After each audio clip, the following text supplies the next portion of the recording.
हमारे बहुत ही जुझारू और कर्मठ अध्यक्ष श्री के सुरेंद्रन जी, भारत सरकार में नव नियुक्त मंत्री और हमारे वरिष्ठ साथी जॉर्ज कुरियन जी, हमारे बहुत ही वरिष्ठ साथी और पूर्व में भारत सरकार में मंत्री रहे पूर्व अध्यक्ष श्री वी मुरलीधरन जी, हमारे राष्ट्रीय मंत्री अब्दुल्ला कुट्टी जी, हमारे राष्ट्रीय मंत्री श्री अनिल एंटनी जी, हमारे वरिष्ठ नेता जो हम सब के मार्गदर्शक रहे पूर्व अध्यक्ष पूर्व भारत सरकार में मंत्री ओ राजगोपाल जी, पूर्व अध्यक्ष और हमारे वरिष्ठ साथी कुमनम राजशेखरन जी, श्री पी के कृष्णदास जी, रमन पिल्लई जी, श्री जॉर्ज जी, सम्मानित मंच जो बड़ी संख्या में सभी उपस्थित हैं और यहाँ इतनी बड़ी संख्या में एकत्र आए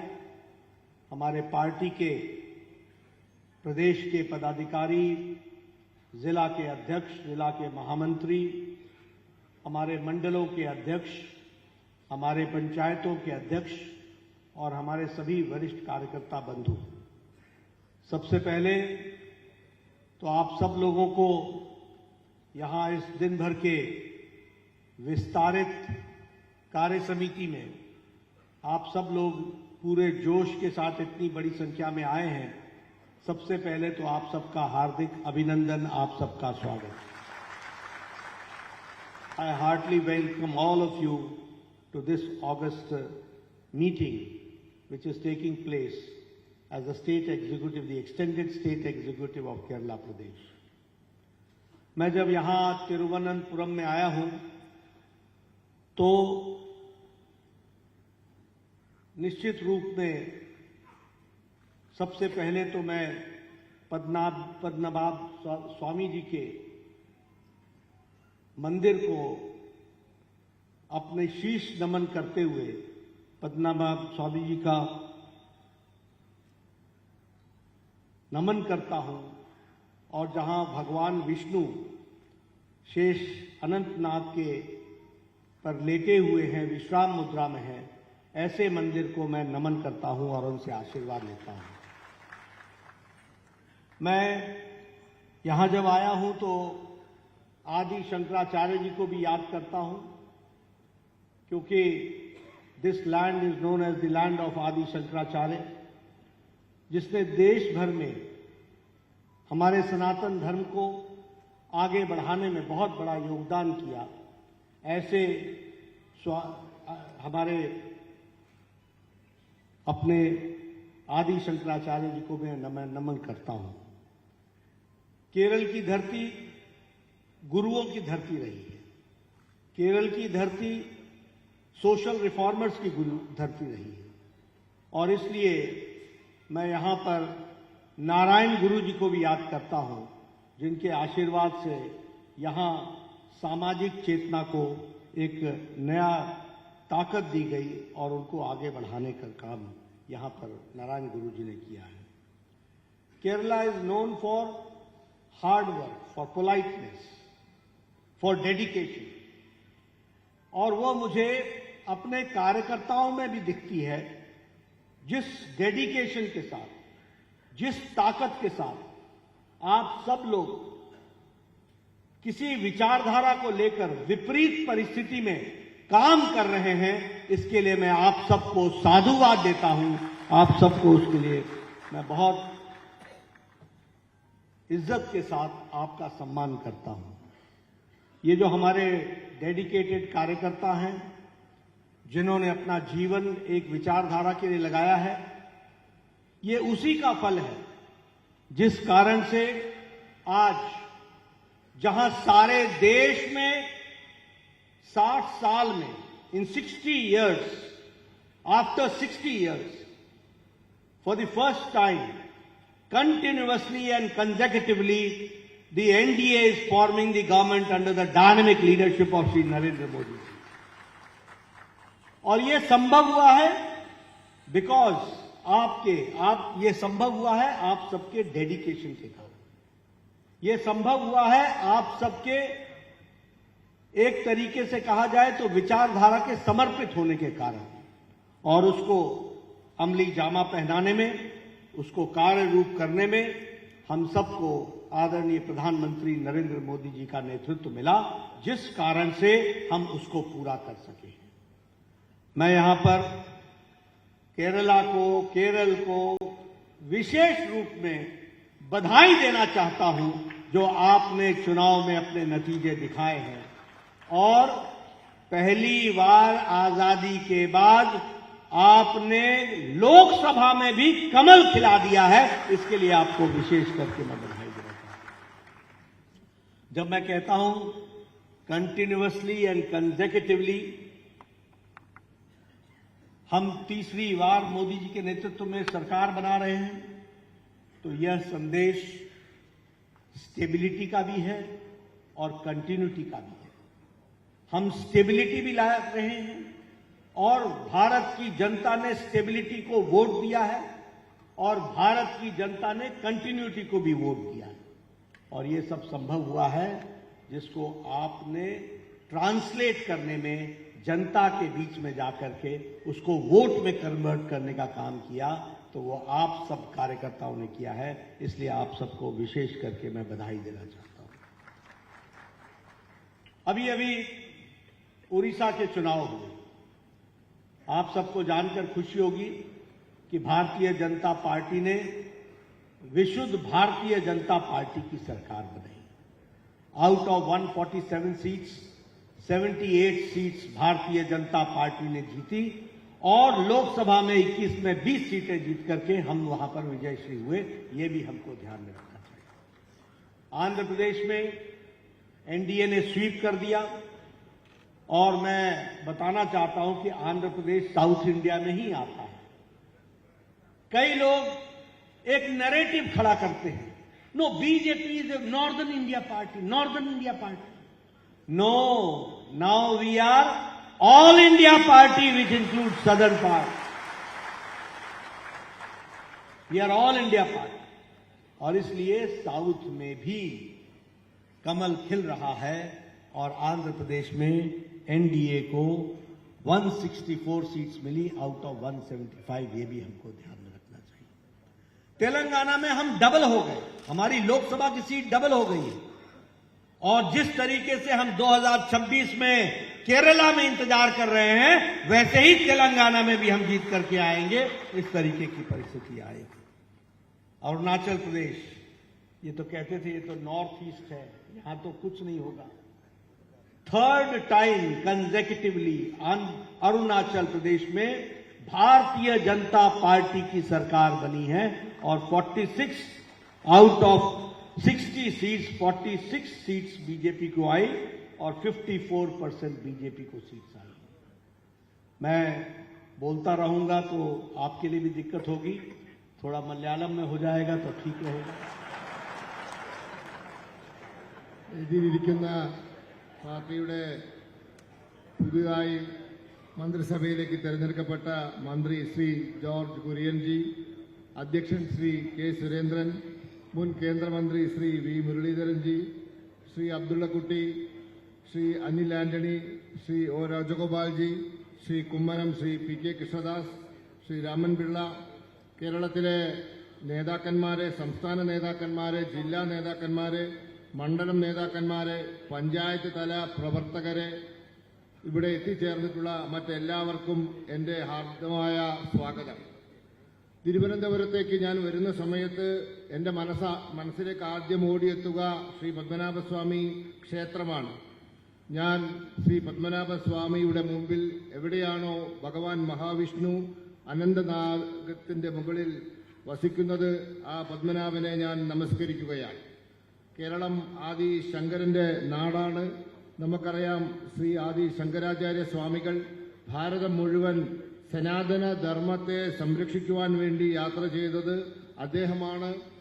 അതോടൊപ്പം കേരളം ഗുരുക്കന്മാരുടെയും സാമൂഹ്യ പരിഷ്കർത്താക്കളുടെയും നാടാണ്. ശ്രീനാരായണ ഗുരുദേവൻ ഉൾപ്പെടെയുള്ള സാമൂഹ്യ പരിഷ്കർത്താക്കൾ ഇവിടെ കേരളത്തിലെ സാമൂഹ്യ സമരസത സ്ഥാപിച്ച പ്രദേശമാണ്. കേരളം കഠിനാധ്വാനികളുടെയും അതോടൊപ്പം തന്നെ സൗമ്യ സ്വഭാവമുള്ളവരുടെയും നാടാണ്.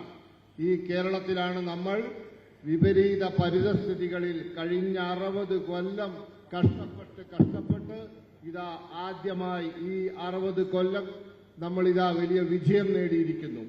ഈ വിജയത്തോടൊപ്പം നമുക്കറിയാം 3ാം തവണ നരേന്ദ്രമോദിജിയുടെ നേതൃത്വത്തിലുള്ള ഗവൺമെന്റും അധികാരത്തിൽ വന്നിരിക്കുന്നു. അത് സാധ്യമായത് നിങ്ങളുടെ എല്ലാവരുടെയും കഷ്ടപ്പാടുകൊണ്ടും നിങ്ങളുടെയൊക്കെ ആത്മാർത്ഥമായ പ്രവർത്തനം കൊണ്ടുമാണ്. അങ്ങനെയാണ് നമുക്ക് നരേന്ദ്രമോദിജിയുടെ വലിയ ഒരു നേതൃത്വം, ശക്തമായ നേതൃത്വവും ലഭിച്ചു. അങ്ങനെ നമ്മൾക്ക് വിജയം നേടാൻ സാധിച്ചു.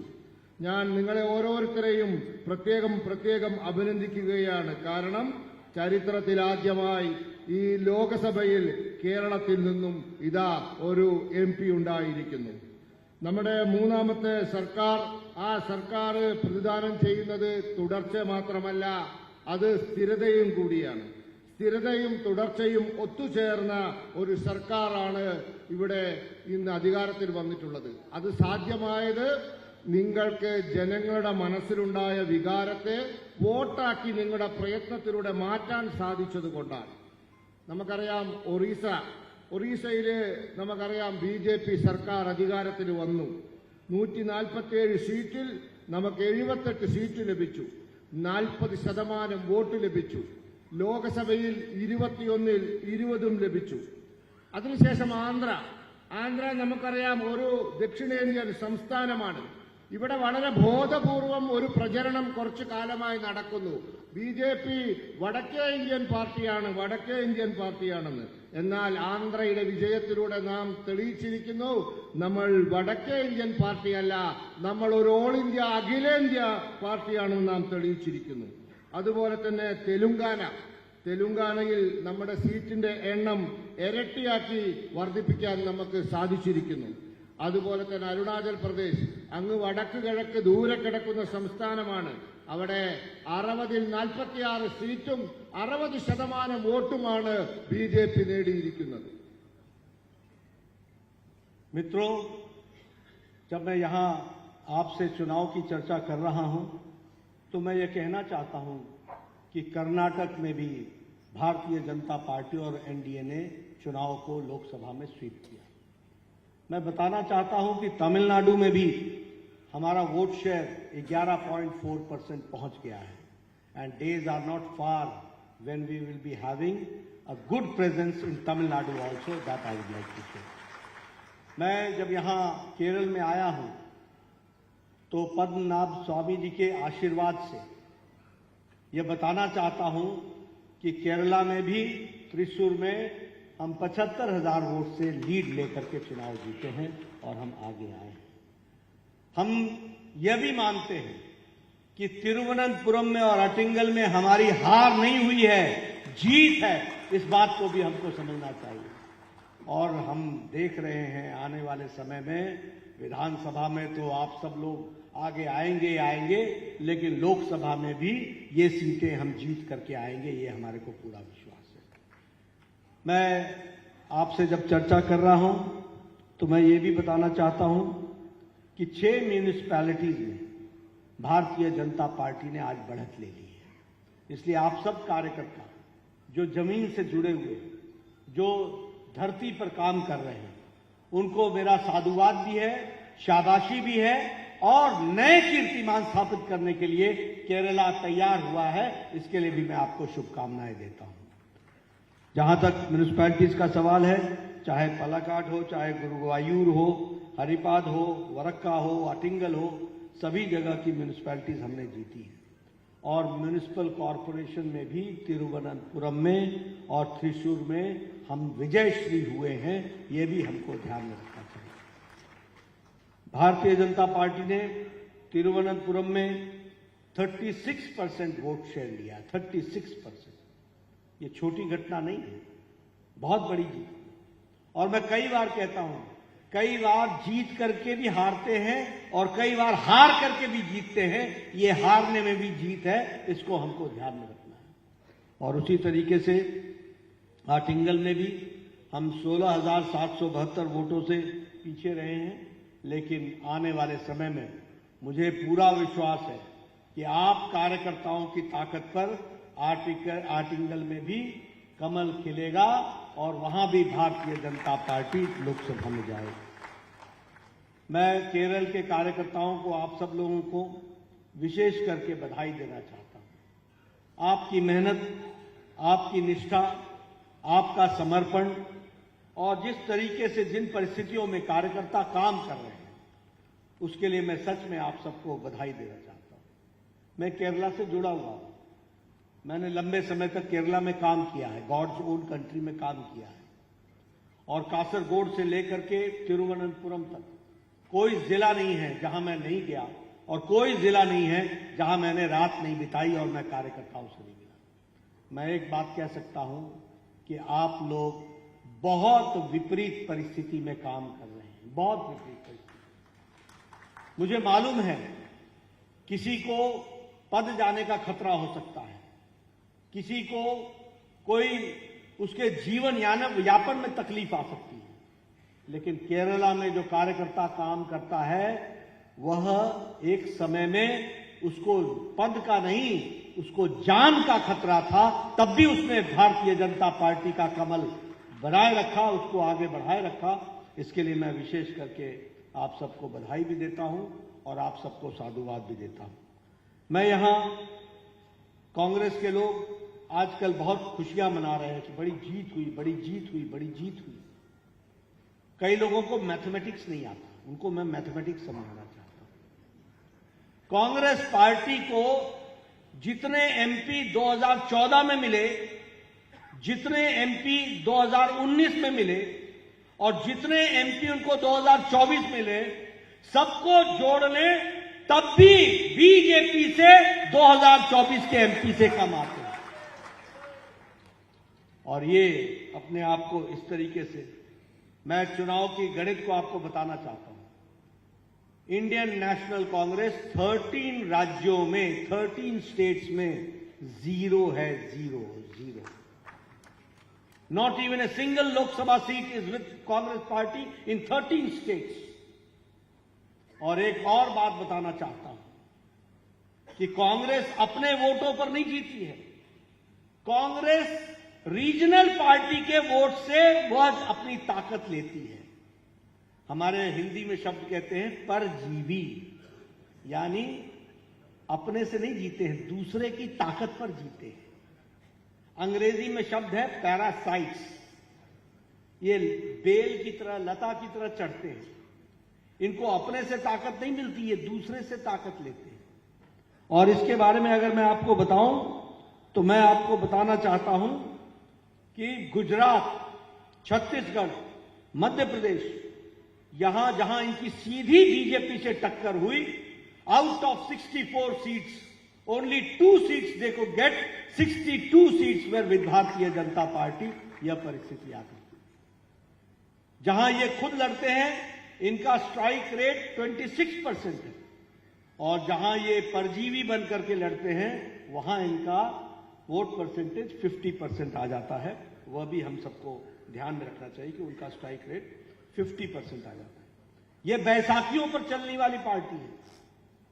आप देखिए, अब आप जहां वेस्ट बंगाल में इनको regional party TMC, Trinamool Congress का सपोर्ट नहीं मिला, और नहीं मिला तो पिछली बार का विपक्ष में का ग्रुप का नेता भी चुनाव हार गया और कांग्रेस को बिग जीरो मिला। यह भी हमको ध्यान में रखना चाहिए। और वहां लड़ाई हुई तो सीधे बीजेपी की तृणमूल कांग्रेस के साथ हुई।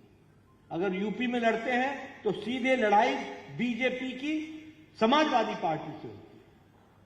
तो ये बात हमको समझ लेनी चाहिए कि यह ऐसी पार्टीज हैं जो बैसाखियों पर खड़ी हैं। They are standing on the crutches, they are not standing on their own feet, and they take support of the regional party and then they make their all India presence. That we have to understand. और इनको इसी तरीके से देखने को मिलता है। और सबसे बड़ी इंटरेस्टिंग बात तो मुझे यहां दिखती है कि डी राजा की पत्नी यहां लड़ती है और डी राजा दिल्ली में गलबाइयां करते हैं आपस में। यहां नूरा कुश्ती और वहां दोस्ती। ये ideologically bankrupt party Congress and communist, ये दोनों का नतीजा है। ये हमको समझना चाहिए। एंड आइडियल एग्जाम्पल हमको देखने को केरल में मिलता है। वायनाड में डी राजा जी की पत्नी लड़ी थी ना, और दिल्ली में डी राजा राहुल के बगल में बैठ करके ऐसे से हिला रहा था ना हाथ। Look at the ideological bankrupt. इनका वैचारिक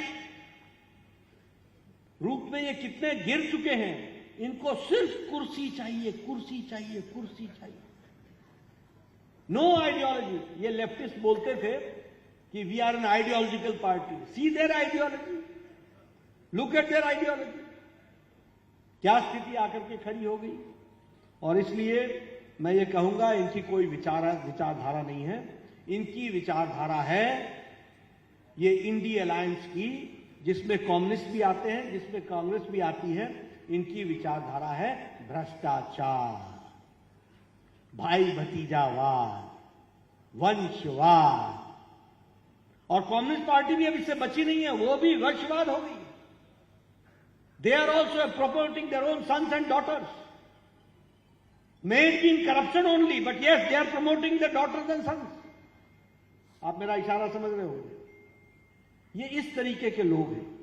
और उसी तरीके से अगर हम देखें तो यहां पर मुझे बहुत गजब लगा कि वायनाड के चुनाव में राहुल गांधी ने कांग्रेस पार्टी के झंडे नीचे कर दिए और मुस्लिम लीग का झंडा ऊपर कर दिया।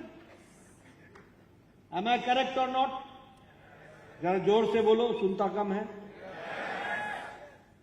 तो ये क्या है? ये कुर्सी के खातिर आइडियोलॉजिकल बैकग्राउंड, आइडियोलॉजिकल बैंकरप्सी। सत्ता के लिए अपने झंडे को भी नीचे कर देंगे। और मैं अभी इससे पहले परसों जम्मू में था।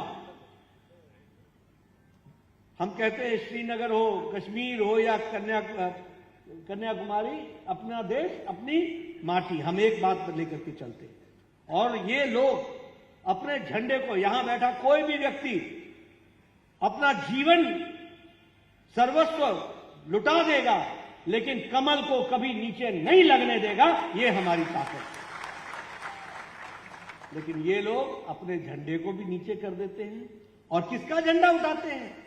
जिसने भारत मां को दो टुकड़े करने के लिए जिसका एजेंडा था मुस्लिम लीग, उसका झंडा उठा लेते हैं और बोलते हैं भारत जोड़ो यात्रा। तोड़ने में कोई कसर नहीं छोड़ते और जोड़ने की बात करते हो। ये वैचारिक दृष्टि से, मानसिक दृष्टि से ये बैंकरप्ट हो चुके हैं। इस बात को हमको ध्यान में रखना चाहिए। और इसीलिए हम कहेंगे अराजकता, भ्रष्टाचार, वंशवाद, यही इनका उद्देश्य है। इसी को ये लेकर के चले हैं। ये हम सबको समझ लेना चाहिए। दूसरी ओर भारतीय जनता पार्टी है। मित्रों, मैं आप सबको बोलना चाहता हूं, चाहे ऊपर बैठे हैं या नीचे सब लोग बैठे हैं, we are very privileged that we are in Bharatiya Janata Party. There are 1500 political parties, small and big in the country. 1500 पार्टियां हैं, छोटी और बड़ी। लेकिन आइडियोलॉजिकल पार्टी, वैचारनिष्ठ पार्टी अगर कोई पार्टी है तो वो भारतीय जनता पार्टी है। ये बात हमको ध्यान में रखना। और फिर मैं कहने के लिए नहीं कह रहा हूं, आपका संबंध, भारतीय जनसंघ का संबंध बहुत गहरा है हमारे केरल से। 1967 में पंडित दीनदयाल उपाध्याय कैलीकट अधिवेशन में प्रेसिडेंट बने थे। और उस समय से लेकर के हम कैलीकट अधिवेशन से जिस बात को लेकर हम कहते रहे, और श्यामा प्रसाद मुखर्जी 1953-54 में संस्थापक अध्यक्ष थे। उन्होंने कहा था एक देश में दो निशान, दो विधान, दो संविधान नहीं चलेंगे।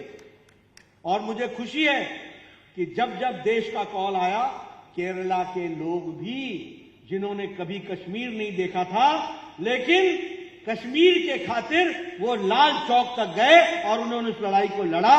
और जो बात 1953 में श्यामा प्रसाद मुखर्जी ने कही थी, उसको 2019 के 5 और 6 अगस्त को प्रधानमंत्री मोदी जी की इच्छा शक्ति ने और अमित शाह की रणनीति ने आर्टिकल 370 को एब्रोगेट कर दिया, धाराशाही कर दिया। अब एक देश में एक निशान, एक विधान, एक प्रधान हो गया। यह हमारा आइडियोलॉजिकल कमिटमेंट है। No other political party. 1987-88 में पालमपुर में हमने प्रस्ताव पारित किया कि हम राम मंदिर का रास्ता प्रशस्त करें इन 1987-88 और हम उस लड़ाई को लड़ते रहे। 2024 के 20 जनवरी को प्रधानमंत्री मोदी जी ने भव्य राम मंदिर के रामलला का प्राण प्रतिष्ठा की, वो भी हम सब लोगों ने देखा। और इसीलिए पंडित दीनदयाल उपाध्याय से यहां लेफ्ट लोग आपसे, यहां पर आपके केरल में आपके लेफ्ट लोग पूछे what is your economic agenda, what is your economic agenda. अपने कम्युनिस्टों को इकोनॉमिक्स का ई भी नहीं मालूम और चैंपियन बनते हैं इकोनॉमिक में। पंडित दीनदयाल उपाध्याय ने कहा एकात्म मानववाद। When in 1977 we came in power, we translated it in Antyodaya, and when Modi ji came in power in 2014, we developed the ideology सबका साथ, सबका विकास, सबका विश्वास, सबका प्रयास। तुम जो इकोनॉमिक्स की ई नहीं जानते, वो इकोनॉमिक एजेंडा की बात करते हो। We are the only ideological based party और आइडियोलॉजिकल दृष्टि से काम करने का काम हम लोगों ने लिया। वी आर दी कार्डर बेस्ड पार्टी। और जब हम कार्डर बेस्ड पार्टी कहते हैं तो 18 करोड़ हमारे मेंबरशिप, हमारे लगभग 1,16,000 हमारे शक्ति केंद्र के प्रमुख हैं और हमारे 6,80,000 बूथ पर अध्यक्ष हैं। 10,40,000 बूथों में हमारी समिति बनने का काम चल रहा है।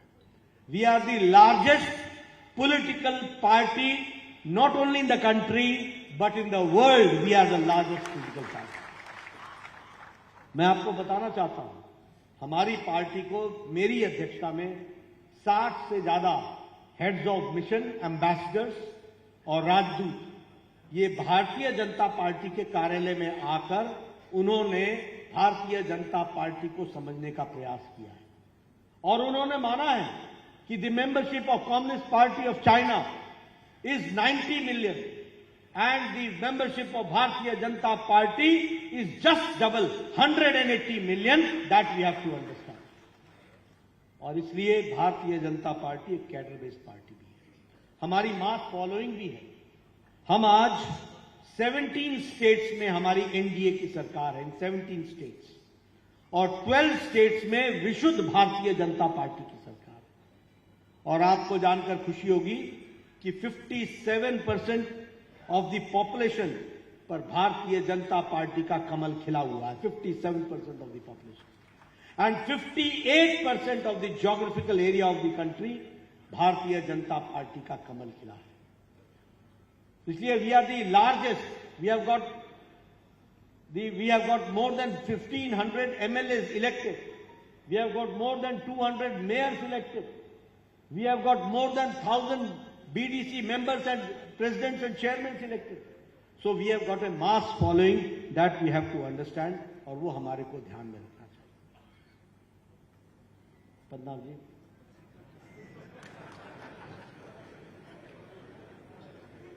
I'm sorry I'm taking your time, but കർണാടകയിലെ ഭാരതീയ ജനതാ പാർട്ടി ഇത്തവണ വലിയ വിജയം നേടി. തമിഴ്നാട്ടിൽ നമ്മൾ ഒറ്റയ്ക്ക് മത്സരിച്ചിട്ട് 12.4% വോട്ട് ലഭിച്ചു. ഒരു കാര്യം ഞാൻ ഉറപ്പിച്ചു പറയാം, നമ്മൾ തമിഴ്നാട്ടിൽ നാളെ വലിയ വിജയം നേടും, ഒരു സംശയവും വേണ്ട. കേരളത്തിൽ ശ്രീ പത്മനാഭസ്വാമിയുടെ അനുഗ്രഹത്താൽ നമുക്ക് തൃശൂരിൽ 75,000 വോട്ടിന് നമുക്ക് ജയിക്കാൻ സാധിച്ചു. ആറ്റിങ്ങലിലും തിരുവനന്തപുരത്തും നമ്മൾ പരാജയപ്പെട്ടെങ്കിലും ആ പരാജയത്തിന് വിജയത്തിന്റെ മഹത്വമുണ്ടായിരുന്നു. വരാൻ പോകുന്ന അസംബ്ലി തെരഞ്ഞെടുപ്പിൽ നമുക്ക് വിജയിക്കാൻ സാധിക്കണം. കാരണം നമ്മൾ 6 മുനിസിപ്പാലിറ്റികളിൽ ഇപ്പോൾ മുന്നിട്ട് നിൽക്കുകയാണ്. ഞാൻ കേരളത്തിലെ പ്രവർത്തകരെ ഈ ഒരു പ്രകടനത്തിന് അഭിനന്ദിക്കുകയാണ്. നമുക്കറിയാം, തിരുവനന്തപുരത്ത് 36% വോട്ട് നമുക്ക് ലഭിച്ചു.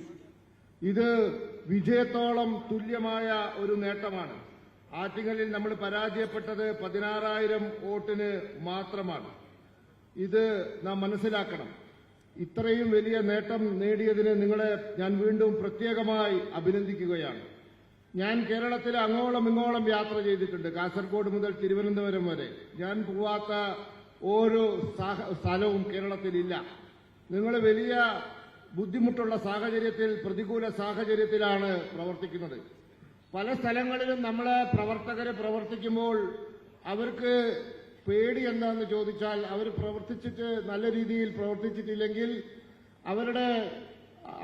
അവർക്കുള്ള പാർട്ടിയിലെ പോസ്റ്റ്, പദം, ഉത്തരവാദിത്തം അത് നഷ്ടപ്പെടുമോ എന്ന പേടിയാണ്. ചിലർക്ക് അവരുടെ ജീവിത സാഹചര്യം ഈ രാഷ്ട്രീയത്തിന് വേണ്ടി സമയം നീക്കിവെക്കുമ്പോൾ നഷ്ടമാവുകയോ എന്ന പേടിയാണ്. പക്ഷേ കേരളത്തിലെ പ്രവർത്തകർ ഭയന്നിരുന്നത് അവർക്ക് ജീവൻ തന്നെ നഷ്ടപ്പെടുമോ എന്ന ഭയത്തോടു കൂടിയാണ് പലരും ഇവിടെ പ്രവർത്തിച്ചത്. ആ രീതിയിലാണ് നമ്മളെ പ്രവർത്തകർ കേരളത്തിൽ കാര്യങ്ങൾ നേടിയെടുത്തത്. ഇവിടെ കോൺഗ്രസുകാർ ചോദിക്കും, ഞങ്ങൾ ജയിച്ചില്ലേ എന്ന്. അവർക്ക് ഈ കണക്കറിയാത്തതിന്റെ ഒരു കുഴപ്പമുണ്ട് എന്നാണ് ഞാൻ മനസ്സിലാക്കുന്നത്. കണക്ക് അവർ പഠിക്കണം എന്നാണ് എനിക്ക് അവരോട് പറയാനുള്ളത്. കോൺഗ്രസിന് 2014-ലും 2019-ലും 24-ലും കിട്ടിയ സീറ്റുകൾ കൂട്ടിയാൽ ബിജെപിക്ക് 24-ൽ കിട്ടിയ സീറ്റിന്റെ അത്രയും വരില്ല. കോൺഗ്രസിന് 13 സംസ്ഥാനങ്ങളിൽ 0. അവർക്ക് ഒരു സീറ്റ് പോലും അവിടെ ലഭിച്ചിട്ടില്ല. ഗുജറാത്തിലും ഛത്തീസ്ഗഡിലും മധ്യപ്രദേശിലും കൂടി 64 സീറ്റുണ്ട്. കിട്ടിയത് 2 സീറ്റാണ്. ഈ കോൺഗ്രസും ബിജെപിയും നേർക്കുനേർ മുട്ടിയ സ്ഥലങ്ങളിൽ കോൺഗ്രസിന്റെ വിജയശതമാനം 26%. എന്നാൽ കോൺഗ്രസ് മറ്റു പാർട്ടികളുമായി സഖ്യമുണ്ടാക്കിയ, പ്രാദേശിക പാർട്ടികളുമായി സഖ്യമുണ്ടാക്കിയ സ്ഥലങ്ങളിൽ അവര് 50% വിജയം നേടിയിട്ടുണ്ട്. ഇവര് ഇത്തിൽ കണ്ണികളാണ്. മറ്റുള്ളവന്റെ പുറത്ത് കയറി അവന്റെ ശക്തി ഉപയോഗിച്ച് വളരുന്നവരാണ്. പരജീവികളാണ്, പരാശ്രയ ജീവികളാണ്. ഇവർക്ക് നേരിട്ട് വളരാനുള്ള ശക്തിയില്ല. പശ്ചിമ ബംഗാളിൽ അവിടുത്തെ പ്രാദേശിക പാർട്ടിയുമായി TMCയുമായി സഖ്യമുണ്ടായിരുന്നില്ല. അതുകൊണ്ട് എന്താ സംഭവിച്ചത്? കഴിഞ്ഞ ലോകസഭയുടെ അവരുടെ നേതാവ് അവിടെ തോറ്റുപോയി. ഉത്തർപ്രദേശിൽ എന്തുകൊണ്ടാണ് വിജയിച്ചത്? SP കൂടെയുണ്ട്, അതുകൊണ്ടാണ്. പശ്ചിമബംഗാളിൽ നമ്മളും TMCയും തമ്മിലാണ് മത്സരം. ഉത്തർപ്രദേശിൽ നമ്മളും SPയും തമ്മിലാണ് മത്സരം. ഇവിടെ ഒരു തമാശയുണ്ട്. D. രാജയുടെ ഭാര്യയാണ് രാഹുൽ ഗാന്ധിക്കെതിരെ വയനാട്ടിൽ മത്സരിച്ചത്. ഈ D. രാജ ഡൽഹിയിൽ കോൺഗ്രസിന് വേണ്ടി വോട്ട് പിടിച്ച് നടക്കുകയായിരുന്നു. ഇവിടെ ഗുസ്തി, അവിടെ ദോസ്തി. ഈ ഇടതുപക്ഷത്തിന് അല്ലെങ്കിൽ ഈ ഇന്ത്യ സഖ്യത്തിന്, ആ പാർട്ടികൾക്ക് യാതൊരു തരത്തിലുള്ള പ്രത്യയശാസ്ത്രവുമില്ല. പ്രത്യയശാസ്ത്രപരമായ പാപ്പരത്വമാണ് അവർക്കുള്ളത്. അവർക്ക് ആകെ വേണ്ടത് അധികാരം, കസാര. ഇതിനു വേണ്ടിയുള്ള നെട്ടോട്ടമാണ്. ഇടതുപക്ഷത്തിന് ഒരു പ്രത്യയശാസ്ത്രവും അവർക്കില്ല. അവർക്കുള്ളത് എങ്ങനെയെങ്കിലും അഴിമതി നടത്തണം, കുറച്ച് പൈസ ഉണ്ടാക്കണം, പിന്നെ കുടുംബക്കാരെ രക്ഷിക്കണം, മക്കളെയും മരുമക്കളെയും ഒക്കെ എവിടെയെങ്കിലും എത്തിക്കണം. ഇങ്ങനെ കുടുംബാധിപത്യം, കുടുംബവാദം, അഴിമതി, ഇതാണ് ഈ കൂട്ടരുടെ സമ്പ്രദായം. ഞാൻ കേട്ടു, വയനാട്ടിൽ കോൺഗ്രസുകാർ സ്വന്തം കൊടിയും വെച്ചില്ല, ലീഗിന്റെ കൊടിയും വെച്ചില്ല. അധികാരത്തിന് വേണ്ടി കൊടി വരെ ബലി നൽകിയവരാണ് ഇവർ. കാശ്മീരിൽ BJPയുടെ കൊടി പിടിച്ചാൽ ചിലപ്പോൾ തലപോകും. പക്ഷെ അവിടെ പോലും കൊടി പിടിക്കാൻ ഭാരതീയ ജനതാ പാർട്ടിക്ക് ഒരു മടിയുമുണ്ടായിരുന്നില്ല. നമ്മുടെ കൊടി നമ്മളെ സംബന്ധിച്ചിടത്തോളം ഏറ്റവും പ്രധാനപ്പെട്ടതാണ്. ഇവർ അതുവരെ അധികാരത്തിന് വേണ്ടി ത്യജിക്കാൻ തയ്യാറായി. ഇവര് ഭാരത് ജോഡോ യാത്ര നടത്തി. ആ യാത്രയിൽ മുസ്ലിം ലീഗിന്റെ കൊടി പിടിച്ചു. ഇന്ത്യ വെട്ടിമുറിച്ച പാർട്ടിയുടെ കൊടിയും പിടിച്ചിട്ടാണ് ഭാരത് ജോഡോ യാത്ര നടത്തിയത്. അഴിമതിയും കുടുംബവാദവുമാണ് ഇവരുടെ സ്വഭാവം. നമ്മൾ ഭാരതീയ ജനതാ പാർട്ടി ഈ രാജ്യത്ത് നമുക്ക് 1500 MLA മാരുള്ള പാർട്ടിയാണ്.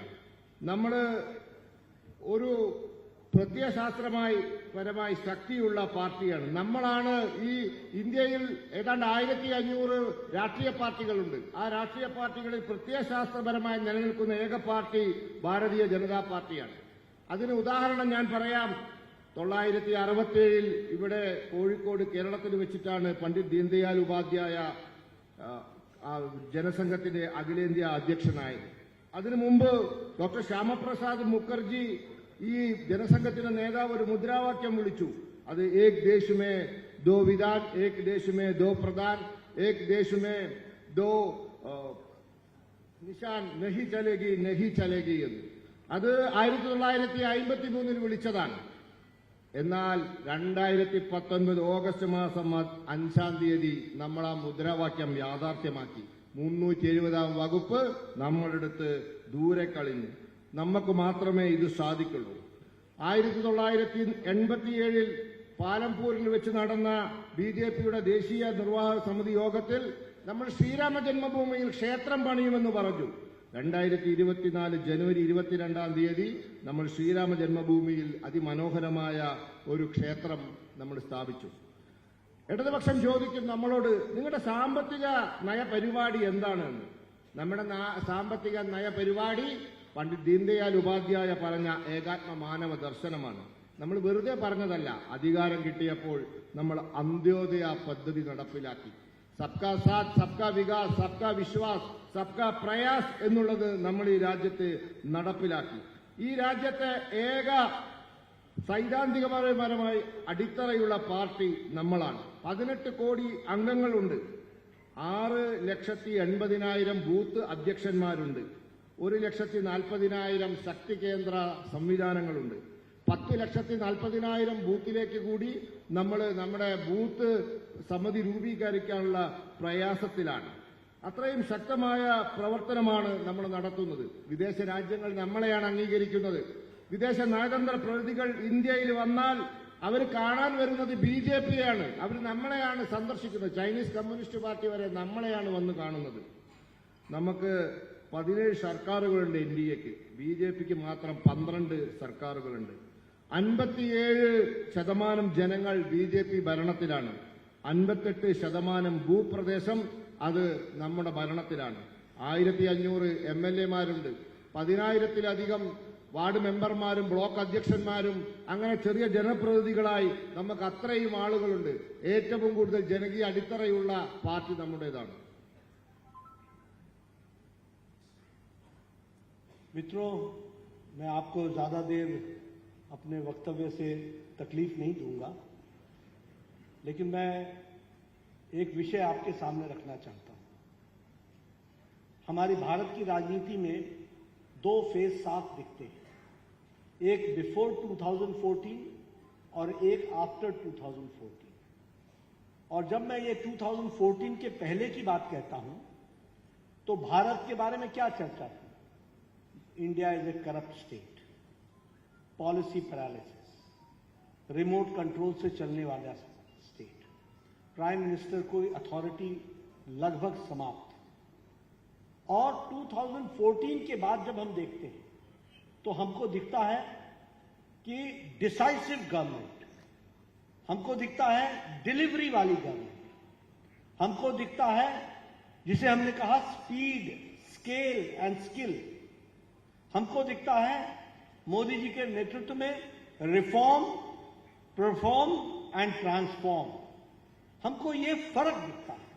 और मैं हमेशा कहता हूं, in politics you should know the evil of darkness, you should understand and then only you will have respect for light. ये भी हमको समझना चाहिए।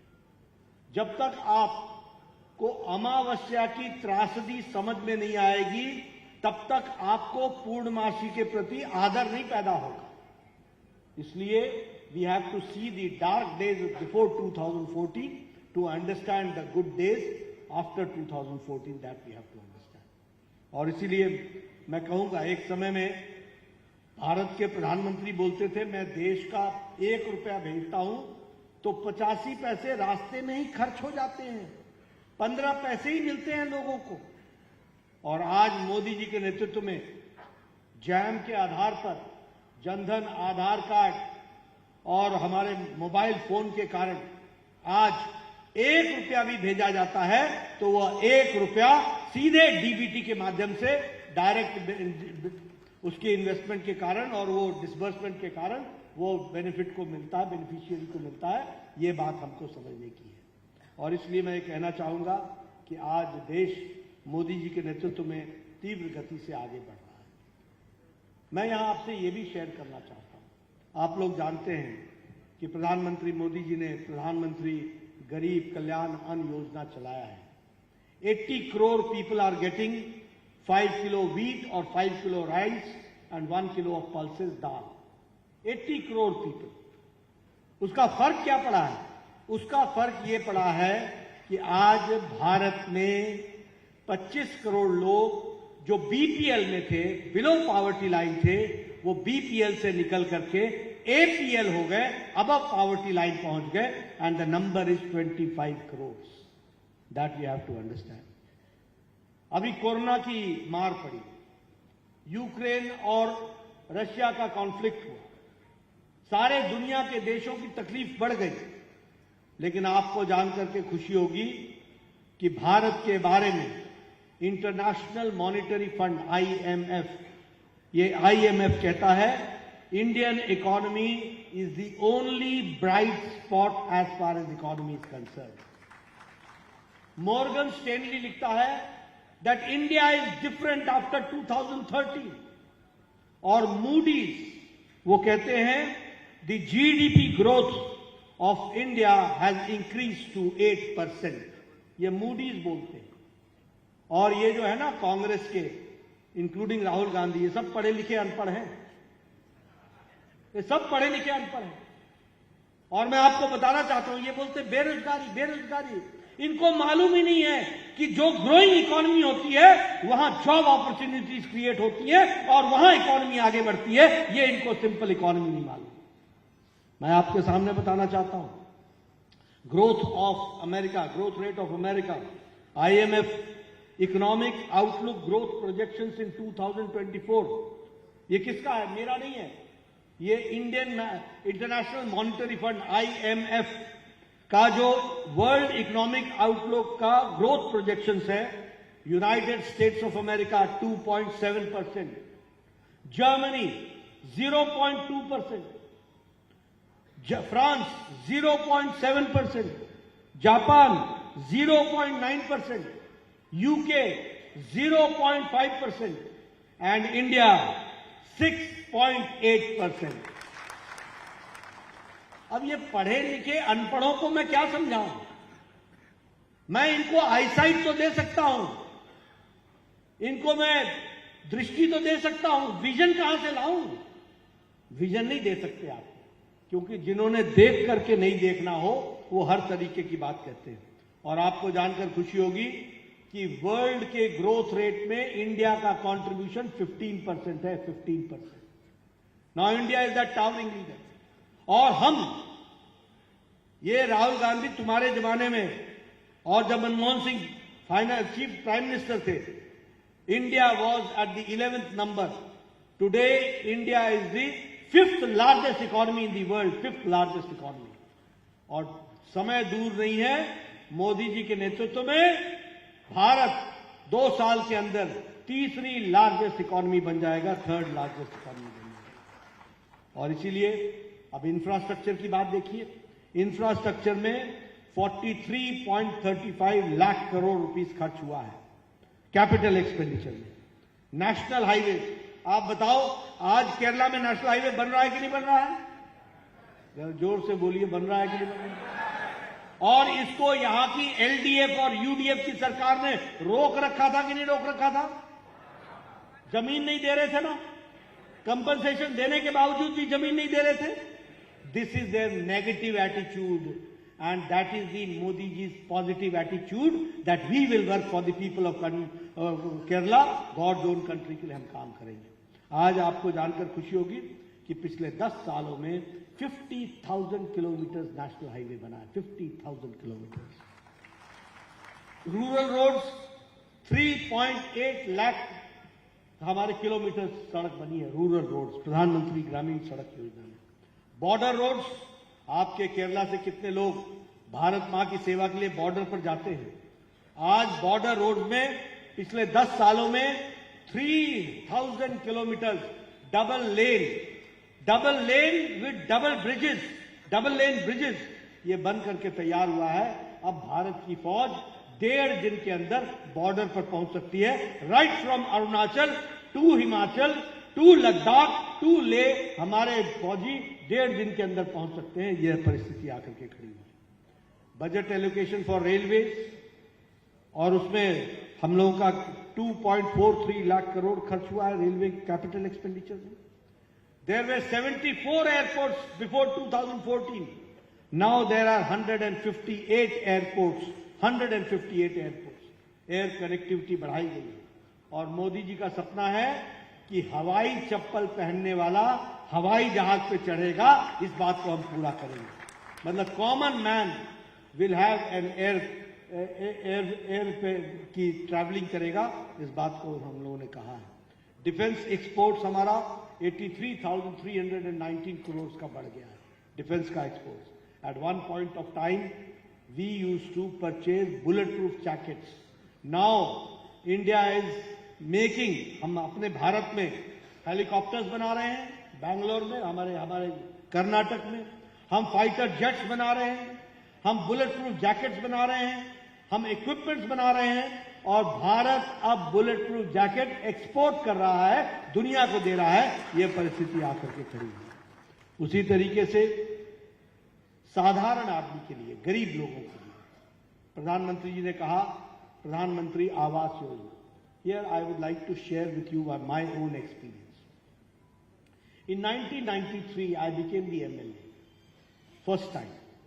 Eight that point of time मेरा बीडीओ आके मेरे को बोलता था कि आपको एक पंचायत में 2 इंदिरा आवास योजना का घर मिला है, 2। बताइए ये किसको दे। मैं कहता था एक अनार 100 बीमार, hundreds of applications are there and you are giving me 2. You keep it to yourself and you distribute. I can't do it.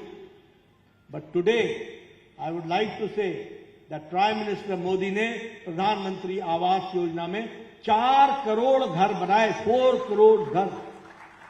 Each panchayat has got now 50 to 60 houses being constructed every year. 50 to 60 houses. The funds of panchayat, यहां पंचायत के बहुत से लोग चुनाव जीत करके आए होंगे और हमारे मेंबर होंगे। In panchayat I used to get 2.5 lakh 2,50,000 rupees per year for a panchayat development. Now every panchayat is getting not less than 5 crores, not less than 5 crores. This is the difference that we have to understand. और आपको जानकर यह भी खुशी होगी कि मोदी जी का संकल्प है कि हम 3 करोड़ घर और बनाएंगे ताकि कोई भी कच्चे छत के नीचे ना रहे। इस बात की हम व्यवस्था करेंगे। प्रधानमंत्री किसान सम्मान निधि, इस किसान सम्मान निधि के तहत लगभग 3,80,000 लाख करोड़ रुपए, 3.80 lakh crore rupees have been given to 11 crore किसान। 11 करोड़ किसानों को पहुंचाया जा चुका है। और अभी 17th इंस्टॉलमेंट अभी दी गई जिसमें 20,000 करोड़ रुपए खर्च हुए। I would like to share with you, when Sharad Pawar was the agriculture minister and Manmohan Singh was the prime minister, they had given assistance of 70,000 crores, और वो सिर्फ किसानों का कर्जा माफ करने के लिए one time. And they became the champion. 70,000 crore रुपए खर्च करके चैंपियन बन गए। और यहां मोदी जी ने 3 करोड़ 80 लाख करोड़ रुपए किसानों के खाते में डाल दिए। और ये कंटिन्यूअसली चल रहा है। हर चौथे महीने 20,000 करोड़ रुपए किसानों के खाते में जाते हैं। इस तरीके से काम चल रहा है। और उसी तरीके से अगर मैं केरला के लिए बात करूं तो केरला में टैक्स डिसोल्यूशन में 1.5 लाख करोड़ रुपीस केरला को दिया गया है। ग्रांट इन एड में 1.4 लाख करोड़ रुपीस दिया गया है। स्मार्ट सिटीज के लिए 1,400 करोड़ रुपीस दिया गया to Thiruvananthapuram and to Kochi. और railway allocation has been increase by 7 times Vande Bharat train going from Thiruvananthapuram to Kasaragod, Vande Bharat train going from Thiruvananthapuram to Mangalore, ये सेमी फास्ट स्पीड ट्रेन्स ये भी introduce की गई है। National highway 1020 kilometre national highway Kerala में बनी है, 1020 kilometre. और उसी तरीके से अगर हम कहें कि अभी ये जो कुथीरन का जो टनल बना, कुथीरन का, इस कुथीरन टनल का एक टनल का सेक्शन शुरू हो गया है and this is giving an easy access to Tamil Nadu and to Karnataka, that we have to understand. तो इसलिए कनेक्टिविटी में आगे बढ़ाया जा रहा है। मेट्रो प्रोजेक्ट्स को ताकत दी गई है।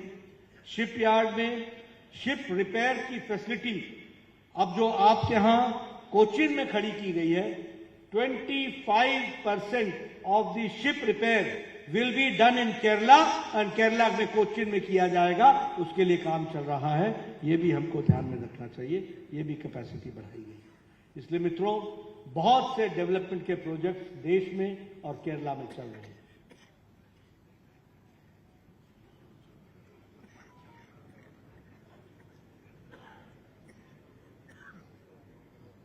I am giving you chapter wise. സുഹൃത്തുക്കളെ, ഞാൻ ഒരു പ്രധാന കാര്യം പറയാം. ഇന്ത്യ 2014 മുമ്പും 2014 ശേഷവും നമ്മൾ ഒന്ന് മനസ്സിലാക്കണം. എന്താണ് 2014 മുമ്പുള്ള ഇന്ത്യ? അഴിമതിയിൽ മുങ്ങിക്കുളിച്ച ഇന്ത്യ, നയപരമായ സ്തംഭനമുള്ള ഇന്ത്യ, ഒരു അധികാരവുമില്ലാത്ത ഒരു പ്രധാനമന്ത്രി ഭരിച്ച ഇന്ത്യ. ഇന്നത്തെ ഇന്ത്യ നിങ്ങൾ നോക്കൂ. ഇന്നത്തെ ഇന്ത്യ കൃത്യമായ തീരുമാനമെടുക്കുന്ന ഇന്ത്യ. ഇന്നത്തെ ഇന്ത്യ എടുത്ത തീരുമാനങ്ങൾ നടപ്പിലാക്കുന്ന ഇന്ത്യ. വേഗത, വൈദഗ്ധ്യം, അതോടൊപ്പം വലിയ അളവിൽ കാര്യങ്ങൾ ചെയ്യുന്ന ഇന്ത്യ.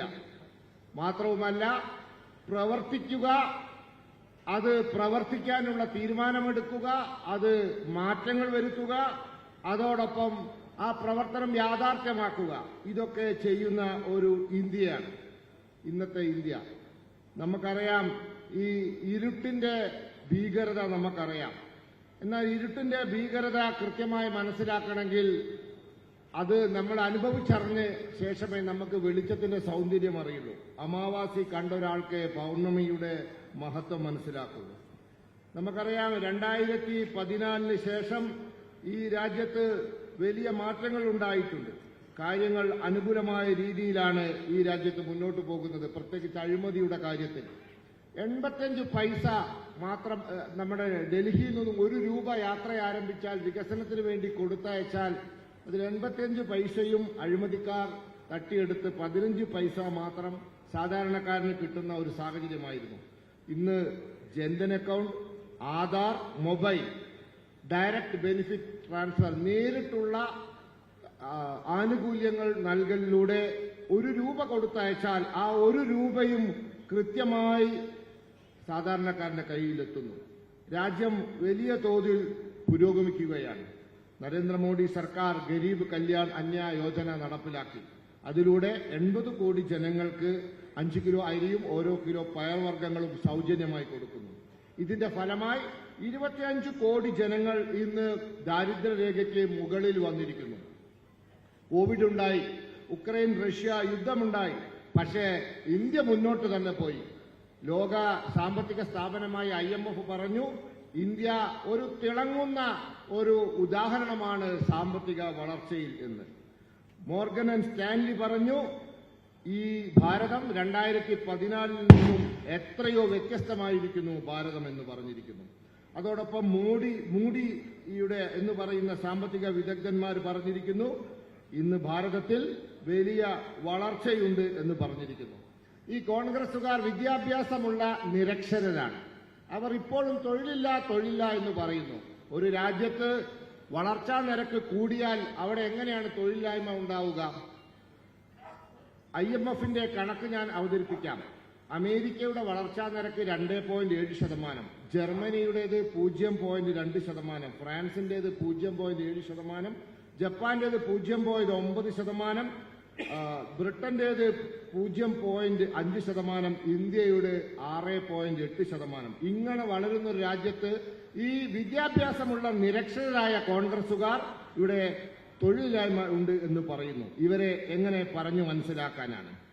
ലോകത്തിന്റെ വളർച്ചാ നിരക്കിന്റെ 15% ഭാരതത്തിന്റെ സംഭാവനയാണ്. ഭാരതം മൻമോഹൻ സിംഗ് ഇന്ത്യ ഭരിക്കുമ്പോൾ 11ാമത്തെ സാമ്പത്തിക ശക്തിയായിരുന്നു. ഇന്ന് ഭാരതം ലോകത്തെ 5ാമത്തെ സാമ്പത്തിക ശക്തിയാണ്. ഈ പുതിയ സർക്കാരിന്റെ മുന്നിലുള്ള ഏറ്റവും വലിയ ലക്ഷ്യം ഭാരതത്തെ 3ാമത്തെ സാമ്പത്തിക ശക്തിയാക്കി വളർത്തിയെടുക്കുക എന്നുള്ളതാണ്.